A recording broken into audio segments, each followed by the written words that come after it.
الله فلا مضل له ومن يضلله فلا هادي له وأشهد أن لا إله إلا الله وحده لا شريك له وأشهد أن محمدا عبده ورسوله أرسله الله رحمة للعالمين وقدوة للمؤمنين ومحجة للسالكين وحجة للعباد أجمعين أنار الله به العقول وشرح به الصدور وفتح به أعينا عميا وآذانا صما وقلوبا غلفا فاللهم اجزه خير ما جزيت نبيا عن أمته ورسولا عن دعوته ورسالته وصل اللهم وزد وبارك عليه وعلى آله وأصحابه وعلى جميع من استنى بسنته واقتفى بأثره إلى يوم الدين.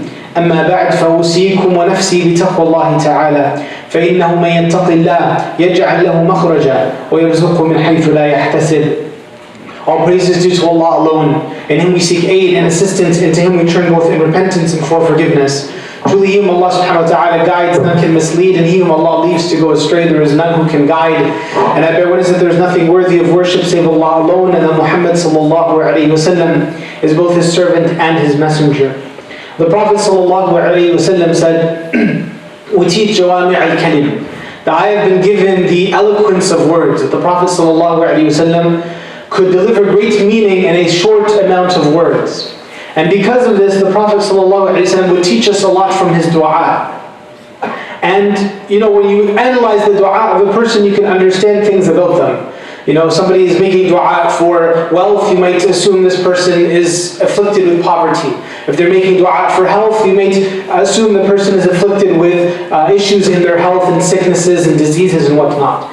And the Prophet ﷺ, when you analyze his different dua, once we analyze the dua of the Prophet ﷺ, where he asked Allah subhanahu wa ta'ala to give him hubb al-masakin, to give him love for the poor. And this shows you the empathetic nature of the Prophet ﷺ. One of the du'as of the Prophet ﷺ is he said, Salullah al-afiyah. Ask Allah for al-afiyah, for well-being. فَإِنَّ أَحَدًا لَمْ يُعْطَى بَعْدَ الْيَقِينِ خَيْرًا مِنَ الْعَافِيَةِ. He said, for nobody has been given anything after yaqeen, after certainty, belief in Allah subhanahu wa ta'ala, certainty, iman in Allah azza wa jal. He said, no one's been given anything after iman in Allah that is greater than al-afiyah, well-being. And al-afiyah, the scholars talk about it as being a very broad term. It talks about all of the types of well-being in a person, all the types of health of a person. Their physical health, but also their emotional health, their mental health, their psychological health. All of this is included in the concept of al-afiyah. And the Prophet ﷺ would often make the dua, Allahumma yas'aluka al-afwa wal-afiyah. Oh Allah, give us al-afw, pardon, forgiveness, and give us afiyah as well. And so today I want to speak about a type of afiyah, a type of well-being and health that we need to have. And this is a topic I've wanted to address for a long time that I feel is incredibly important. The concept of mental health, of emotional, psychological, and mental health and wellness that we need. And this topic is often difficult to talk about in the Muslim community. Why? Because we've been indoctrinated with certain stigmas and misrepresentations about the notion of mental health and how it relates to the Muslim community and how it relates to religious devotion. And so if I were to ask all of you, how many of you are diabetic, those who are diabetic would probably have no problem raising their hands and saying, I'm diabetic. And if I said, how many of you, have high cholesterol, probably whoever has it would have no problem lifting their hands and saying, I have it. If I said, who suffers from high blood pressure, the same thing. Nobody would have a problem admitting that they have some of these diseases or illnesses. But if I ask, who here is depressed? Who here is suffering from a high level of anxiety? It is rare that someone would raise their hands, even if many people are suffering from it. Because society has taught us that some illnesses are shameful and some illnesses are not shameful. Some illnesses are good and some illnesses are not good. Right? And so my intent today is to talk about some of the stigmas, some of the myths, some of the misconceptions that lead us to build shame around these topics. Because the believer should not shy away from the truth. إِنَّ اللَّهَ لَا يَسْتَحْيِي مِنَ الْحَقِّ. Allah does not shy away from truth. And the believer should not shy away from truth, because in doing so you create other problems and bigger problems down the road. So the first point that I wanted to discuss and talk about is the idea that ties depression or mental health illnesses with sinfulness. You're depressed, it's your fault. You must be a bad Muslim for having depression. There must be something wrong with your faith for you having depression. And this is a concept that ties together. So the person doesn't even want to come forward to say, hey, I think I'm suffering from depression, because he thinks if he's admitting it, he's admitting to being a bad Muslim. And so we tie these concepts sometimes subconsciously in our minds together. And the reality is that depression and sadness and grief, these are part and parcel of being a human being. It doesn't mean that you're a bad Muslim, it means that you're a human being if you have these things. And you see Allah subhanahu wa ta'ala says, وَلَنَبْلُوَنَّكُمْ بِشَيْءٍ مِنَ الْخَوْفِ وَالْجُوعِ وَنَقْصٍ مِنَ الْأَمْوَالِ وَالْأَنفُسِ وَالثَّمَرَاتِ وَبَشِّرِ الصَّابِرِينَ. Allah subhanahu wa ta'ala says, we are going to test you with so many different things, including fear, which causes anxiety, which causes depression. Allah is going to test you with all of these things. In fact, when you look and you think of Jannah, when we think of Jannah, paradise, what is the thing that we think about? People think about the rivers in Jannah. And they think about the castles and the homes of Jannah. And they think about the luxuries and the servants of Jannah. They think about those types of things. But the one thing that Allah subhanahu wa ta'ala mentions in the Quran, which is a reward of Jannah, that He mentions more than anything else, is not a physical pleasure that you have in Jannah. It's not a castle, it's not this, it's not that. The thing that Allah mentions the most is ادخلوا الجنة لا خوف عليكم ولا أنتم تحزنون. Allah says, enter Jannah, there will be no fear upon you, nor will you grieve. There will be no grief, no sorrow, no sadness, no depression. Allah mentions an emotional benefit of entering Jannah. And this is mentioned 53 times in the Quran. 53 times Allah mentions this. لا خوف عليهم ولا هم يحزنون. They will have no fear, the anxiety, the fear that you have of the future, and the sorrow that you have of the past. All of that is taken away when the person enters Jannah. And the mafhum mukhalif of this, Allah subhanahu wa ta'ala mentions as well the first dua that people say when they enter Jannah. The first dua mentioned in the Quran that the people who enter Jannah will say, وَقَالُوا الْحَمْدُ لِلَّهِ الَّذِي أَذْهَبَ عَنَّا الْحَزَنَ إِنَّ رَبَّنَا لَغَفُورٌ شَكُورٌ. That they say, Alhamdulillah. Not Alhamdulillah, He gave us rivers. Not Alhamdulillah, He gave us castles. Not Alhamdulillah, He gave us this and this, and we have the things that are pleasure, that give us pleasure. They said the first thing they say, Alhamdulillah الذي أذهب عنا الحزن. Alhamdulillah, all praise belongs to Allah who took away our sadness. He took away our sadness, our emotional distress. He took this away from us. And so the inverse understanding, if the people of Jannah are saying this when they enter Jannah, the inverse understanding of this is that they had sadness in the dunya. They had depression in the dunya sometimes. They had grief sometimes in the dunya. Right? They must have had it that when they enter Jannah, they say, Alhamdulillah, Allah took it away. Otherwise, if they didn't have it in the dunya, they wouldn't say it in Jannah because they would have said, we already had that in the dunya. But when they came in Jannah, they said, Alhamdulillah, Allah took this away from us. And Allah subhanahu wa ta'ala says to the Prophet sallallahu alayhi wa sallam, وَلَقَدْ نَعْلَمْ أَنَّكَ يُضِيقُ صَدْرُكَ بِمَا يَقُولُونَ. Allah says, we know that your heart, you feel anguish, your chest is constrained, you feel pain, بِمَا يَقُولُونَ, for the things that they are saying about you. Allah mentions that the Prophet is feeling this pain over it. Allah mentions in the Quran, لَعَلَّكَ بَاخِعُ نَفْسَكَ عَلَى آثَارِهِمْ وَلَعَلَّكَ بَاخِعُ نَفْسَكَ أَلَّا يَكُونُوا مُؤْمِنِينَ. And now again in Surah Al-Kahf, فَلَعَلَّكَ بَاخِعُ نَفْسَكَ عَلَى آثَارِهِمْ إِن لَمْ يُؤْمِنُوا بِهَذَا الْحَدِيثِ أَسَفًا. Allah mentions this twice, that Allah tells the Prophet, فَلَعَلَّكَ بَاخِعُ نَفْسَكَ. Bakha is to kill yourself from grief, to die from grief. Allah is saying to the Prophet, it's as if you are going to die from the amount of sadness that you have. Now we feel this sadness when things in the dunya happens to us. We feel so sad sometimes, we might even die from our sadness when what happens? You lose your money, you get divorced, a loved one passes away. That's when we feel this level of sadness. The Prophet ﷺ felt this level of sadness for what reason? أَلَّا يَكُونُوا مُؤْمِنِينَ. They haven't believed. He was so sad that people were not believing in Islam. His sadness was almost going to reach a level that he would die. And Allah is telling the Prophet, be careful, your sadness is reaching this level of you almost dying because of it. And Allah subhanahu wa ta'ala says about the mother of Musa, فَرَدِدْنَاهُ إِلَىٰ أُمِّهِ. We returned him back to his mother. Why? كَيْ تَقَرَّ عَيْنُهَا وَلَا تَحْسَنْ. That her eyes can stop tearing and that she may not grieve. right? And so Allah subhanahu wa ta'ala wants her to stop grieving, stop worrying. She has grief, she has worry, right? When Allah talks about Prophet Yaqub, وَبْيَضَّتْ عَيْنَاهُ مِنَ الْحُزْنِ, his eyes became white, i.e. he lost his eyesight. For what reason? مِنَ الْحُزْنِ, from his sorrow, from his sadness, from his grief. Does Allah criticize him for having this grief? No. Does Allah say he's a bad Muslim for having this sadness? No. When Maryam alayhi salam is pregnant and she's alone and she doesn't even know how to deliver a baby, and Allah subhanahu wa ta'ala says, فَنَادَاهَا مِن تَحْتِهَا أَلَّا تَحْزَنِي.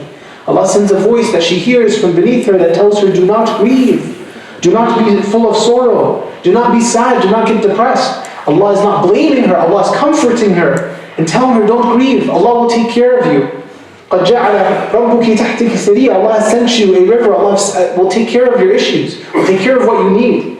And this leads to the other issue that is connected to this, is that when people get depressed and they get afflicted with sadness and grief, and maybe they come to the masjid or maybe they go to someone in the community they know, and they finally muster up the courage to say, you know, brother or sister, I want to tell you I'm feeling depressed these days. I don't know how to break out of this. I'm feeling this depression.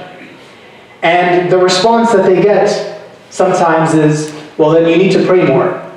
You need to read more Quran. Which is a way of telling them it's your fault. Again, it's telling them you're a bad Muslim. Right? And so if a person comes with this depression, and you're telling them, oh, the reason you have this depression is you're a bad Muslim, you're just going to make them feel even more depressed. And say, oh, it's actually my fault that I feel this bad, so now I'm going to feel even more depressed. And you might create a cycle that they can't even get out of anymore. And you look at all the examples that we talk about, Allah doesn't blame Yaqub for feeling grief. He's not a bad Muslim for feeling grief. Allah does not say that Maryam is a bad Muslimah for feeling her grief. In fact, Allah is consoling them over their grief, without making them feel guilty for the fact that they have it. So when we give the response, you should pray more, you should read more Quran, we end up making that person feel even more depressed, and the person said, I came here to feel better because I'm feeling depressed, now you made me feel even worse than when I originally came. And the Prophet ﷺ said, مَا أَصَابَ الْمُؤْمِنِ مِنْ هَمٍّ وَلَا غَمٍّ وَلَا حَزَنٍ. مَا أَصَابَ الْمُؤْمِنِ. The Prophet ﷺ said, no believer is afflicted with ham or gham, with sorrow and sadness and grief. The Prophet said, مَا أَصَابَ مُؤْمِنٍ. It's not the believer has been afflicted with these things. So when a person says, you cannot be a believer if you have depression, you cannot be a believer if you have this type of grief and sorrow, you're saying the Prophet ﷺ is a liar. The Prophet said the mu'min has these things. And the Prophet said the mu'min is not afflicted with this ham and this gham and this hazan, with this sorrow, with this grief, with this sadness, except that Allah will remove his sins because of it. Even the thorn that he pricks his foot, if he's walking and he steps on something that hurts him, even this, Allah subhanahu wa ta'ala will remove the sins from him. Right?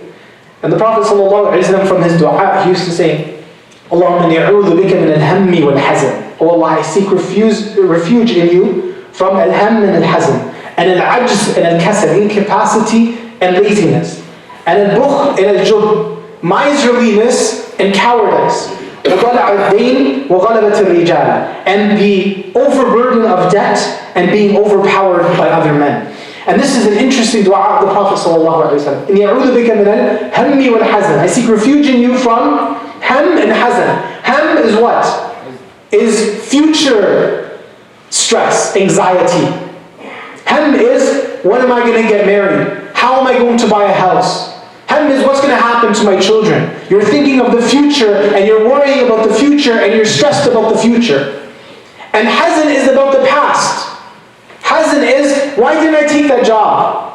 Why didn't I, apply to that program?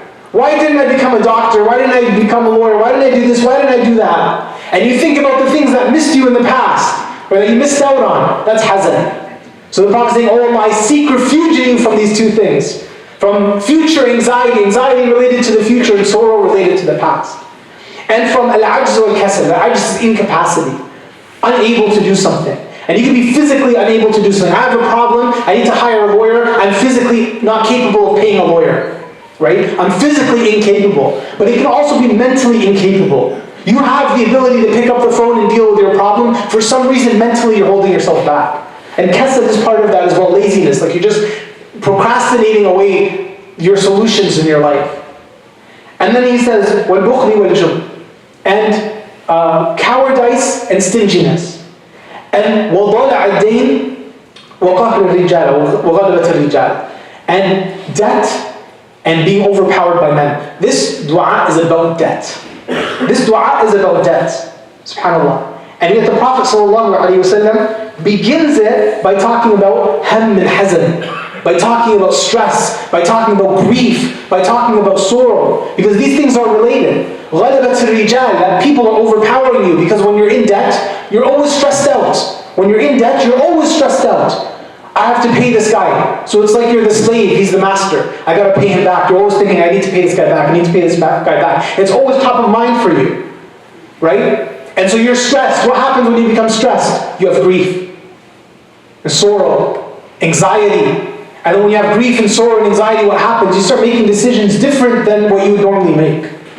And so you see how this dua is interconnecting all these different issues together, because these problems are actually interconnected in its reality.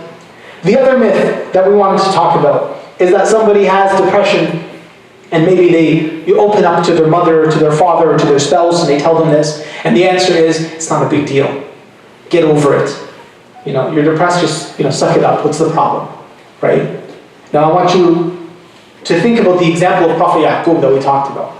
And the ayah that Allah subhanahu wa ta'ala says in the Quran, وَبْيَضَّتْ عَيْنَاهُ مِنَ الْحُزْنِ فَهُوَ كَظِيمٌ, that Allah subhanahu wa ta'ala says his eyes became white, i.e. he became blind from his sorrow.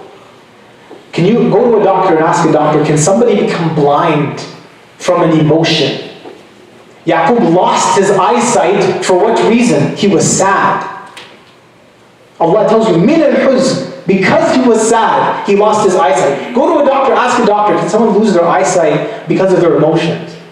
They'll tell you it is possible for someone's emotions to be so intense that they manifest themselves physically. Right? And they call it somatization. And it actually does happen. And Yaqub's emotional pain is so intense that his physical eyesight is lost. Now how can you say that's not a big deal? There's a guy who's playing a trick, kind of. He's giving a talk on mental health. So what he did is he asked the crowd, he said, who here is scared of mice? So a number of people put their hands up. He said, who's really afraid, almost has a phobia of mice? And a few people keep their hands up. And then he pulls out a box.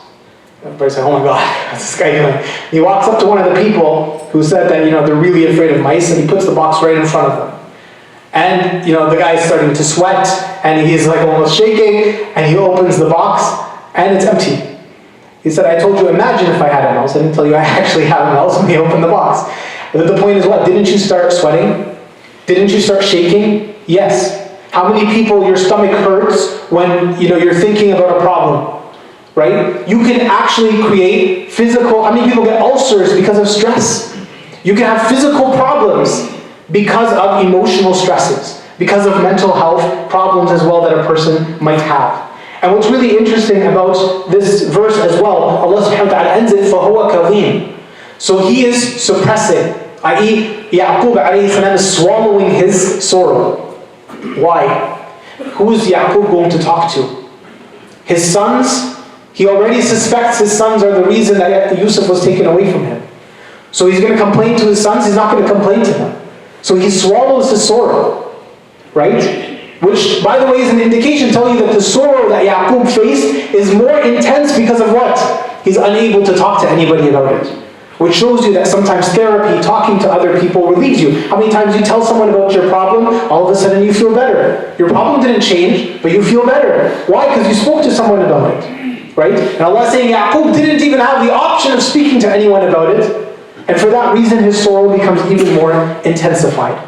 I have a few more misconceptions and myths that I want to talk about, inshallah, that I'll try to finish in the next little while, bi'idhnillah. The other misconceptions, when we talk about mental health, what does it mean? Every human being suffers depression, but when it's a major impairment in your life, it becomes a serious problem. Many people in the community, they were doing really well, doing well in school, achieving, great success, then all of a sudden it stops. All of a sudden, they might be 30 years old, 40 years old, they stop being productive, they're at home all the time, they're not doing anything with their life. And this often is indicative of a depression that is turning into a major impairment in their life. And this can be considered clinical depression. And I have no doubt that many of these people, we see them sometimes around the community, they could have done a lot better with their life. They could have become more productive, and inshallah, the opportunity is still there for them to do so if they had gotten help, or if they go and get help.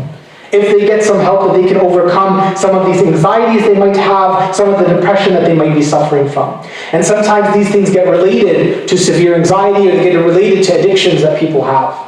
And so the main reason that people have these issues and problems is the stigma of getting help. That they don't want to go out there and get some help because of the stigma of what does it mean to get help. If someone breaks their arm, you don't feel shame to go get a cast. But someone has depression, all of a sudden they feel shame. Oh, what does it mean if I go get help? Am I crazy? I'm not crazy, I'm not an insane person. Right? They start thinking in those terms. What does it mean? Does it mean that I'm a bad Muslim? Does it mean that my family genes are bad? Culturally people talk about this. Oh, you're crazy. If you go to see a therapist, it means you're crazy. It means your genes are wrong. It means nobody will want to marry your sister. And these types of calculations that people make, which is complete nonsense. If you're sick, you need to get help. And the sickness could be breaking an arm, you get the cast. The sickness could be you have depression, you go get therapy. There's no problem with that. And it doesn't mean that you're a bad Muslim. In fact, you're a bad Muslim if you don't get the help that's available to you. Someone breaks their arm and says, I'm not going to get a cast. I'm going to make dua. Allah subhanahu wa ta'ala will tell you, I gave you the cure. Go get the cure and make dua. And the dua will help you cure even faster. There's statistics to prove that as well. And so when we tell people that they're bad Muslims for getting depressed, we're actually teaching them to suffer in silence. 80% of people who commit suicide have committed suicide even though they had treatable depression. They had untreated depression. They could have gotten treatment for it. 80%. And they had this depression, they don't get help from it, and eventually it gets worse and worse and worse and worse, and they commit suicide. And I can tell you, in our community here in the GTA, there are many suicides that have taken place. We don't talk about them. We don't advertise it, but when I speak to other imams and they tell me about the janazas and what, there are many. One shaykh in the US told me in one masjid, that's a big masjid, but one masjid in 1 year, 70 janazas had to do with suicides. 70. One of them was a sister who was hajjada. She comes to the masjid, she volunteers, she had young children, she committed suicide. And probably she had postnatal depression. These are treatable illnesses that people, if they get help for it, they can easily get treated for it. But when we have the stigma, don't get help, it's bad if you get help, you're not a good Muslim if you get help, it's bad on your family if you get help, we're causing these people to suffer in silence. Right? One sheikh told me about a religious brother in a small town in the US. Well known, gives khutbahs, has a job, married, has kids. And he is telling the shaykh, that is telling us, that he had a complete plan to kill himself. A full plan. He was going to go to a certain place and on the freeway, a bridge, and he was going to throw himself off of it and everything. And he said on his way there, he stopped at like a diner or something to get food, and he's talking to a random stranger. He's telling him, this is what I'm going to do. I'm going to go commit suicide right now. And the stranger said to him, who doesn't even know him, he said, you are the most selfish person in the world.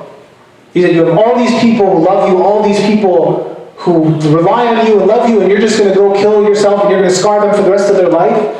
You're a completely selfish person. And that was the only thing that turned him around. And you know what was driving him to this? Of course he had depression, but he had an addiction. He had an addiction to pornography. And he felt so much shame over his addiction to pornography, he wanted to kill himself. Whereas, alhamdulillah, now he's getting help, he's doing counseling, he's talking to certain people about this, his life is improving because he's getting help. Because he's not suffering in silence anymore. Right? And so that's a major problem that we have to overcome. Another myth that people have is that therapy is for white people. It's not for us. Right? And there's some truth to that, to be honest. Because therapy, when it began, and a lot of psychology when it began, that it was catered to a certain culture. But now there's been a push about having culturally sensitive therapy. Right? That they understand that therapy has to be centered on that person's culture, that person's morals, that person's understandings. theoretically versus practice, sometimes there's some confliction there. But we are blessed that we live in the GTA, that there's a lot of Muslims. There are many Muslim psychiatrists. There are many Muslim therapists out there if you go looking for them. And so inshallah, you can find therapy if you're looking for it with someone who does have the same basis of morality that you have. Because there are conflicts that sometimes come up. Like if you go to someone who's not a Muslim, doesn't share your moral foundation, you might tell them, I have this problem with my parents. It's like, khalas, don't talk to your parents anymore. Right? I'm like, no, I'm Muslim, I have to talk to my parents. There's no such thing, I cut them off completely, right? So sometimes there are cultural sensitivity issues. There is some truth to this, but at the same time, alhamdulillah, in the GTA, there are options for you. There's also, I believe, the Khalil Center that opened up is trying to deal with this type of stuff. There are options, if you look for help, inshallah, you're going to find them, that are centered on our Islamic moral understanding as well. Another final myth that I want to talk about is that sometimes society moves from extremes. So one extreme that people used to say is all you need is the Quran. You're depressed, no such thing as depression, just read Quran, that's it. Right? And that's wrong. If you need to get medicine, you need to get therapy, you need to get that as well. But the other extreme is what? Religion can't help you. The only thing that can help you is therapy and medicine. And we say, no, that's not true either. Statistically, people who are religious actually heal faster.